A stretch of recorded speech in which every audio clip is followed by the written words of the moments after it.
you think of royal stories and royal insider news, you often think, of course, of the modern times, don't you?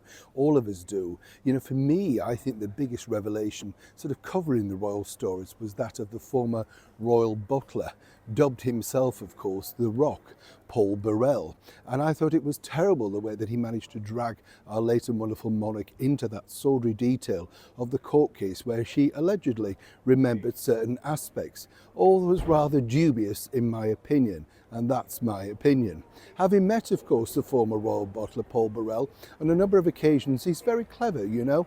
He's sort of, I always find this very strange. They've worked for them many years ago, but apparently can tell you everything that's going on literally right now. Of course, these people are not necessarily aligned to anything anymore because they're seen as, well, bad news, a bad penny, as one can imagine, and they're not alone. Press officers, all that sort of stuff.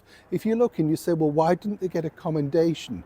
Then you have to wonder, don't you, what exactly did they do in their time there?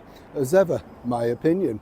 But of course, royal books and scandal have gone back for many, many years. And there was one that really did shock the nation, so much so that a senior member of the British monarchy had to step up and block its publication.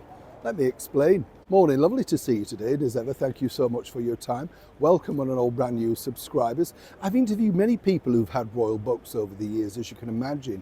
Ken Wharf, the former Royal Protection Officer for the late and beautiful Princess Diana, he had a fantastic story to tell. And one of his books, of course, the very first, I believe, was an absolute sensational bestseller, not just here in the United Kingdom, but around the world. Such, of course, was the fever pitch regarding Princess Diana. She, of course, was like, well, nothing we'd seen before. A beautiful princess, so it appeared, trapped in an ivory tower, but desperately unhappy. And Ken's insight really gave you an insight into the royal mechanics, the workings.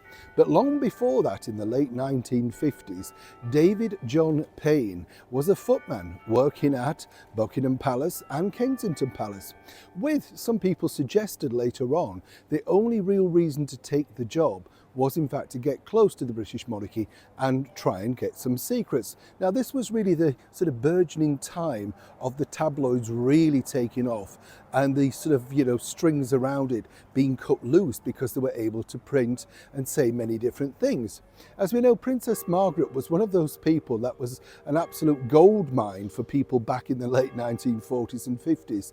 There she was, a beautiful princess, her sister the Queen of England, the Commonwealth, and of course loved around the world. Seemingly she didn't have a direction in life. Remind you of anyone? And what was interesting was, of course, all of her sort of debauchery, shall we say, and her scandals were splashed out every Sunday across the tabloid newspaper. But this particular man, as I say, David John Payne, got himself to be a footman working alongside Princess Margaret. And his book apparently was so scandalous that even publishers of the day apparently, well, said, no, we can't, there's no way we can print this. However, he pushed ahead and finally a printer was found. But at the 11th hour, and this is what you have to remember, I think it's very clever the way the royal mechanics work. Our late and brilliant Queen Mother, who I absolutely adored and thought she was terrific, a rod of steel, of course, looking after the British monarchy on the one side, well, she managed to get basically it thrown out so that it could not be published over here in the United Kingdom, something of a feat. Of course, that didn't stop the rest of the world, in particular the United States. But see, the problem was that the book itself couldn't be backed up. And of course, the scandalous things that he wrote about, which are a little bit tame today, but rather shocking, of course, way back in the 1950s and early 60s, well, you know, he couldn't back them up. And of course, at that point, not many people also wanted to take this particular individual onto television or radio to interview them. They thought it was a complete disrespect to the British monarchy. You see how times change. So while the book sort of slid off into obscurity, now it's become one of the most fascinating and sought after royal books of its time. There have never been a print in England, it's never been published in England, and it will never be published in England, all while we have a British monarchy. Such is the power of that.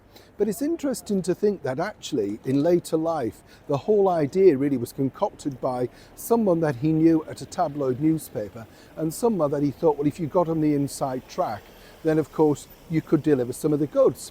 Remember a few years ago when there was a reporter that managed to slide in to the Queen and the Duke of Edinburgh's private quarters and took pictures, of course, of their Tupperware and money-saving aspects of their breakfast table.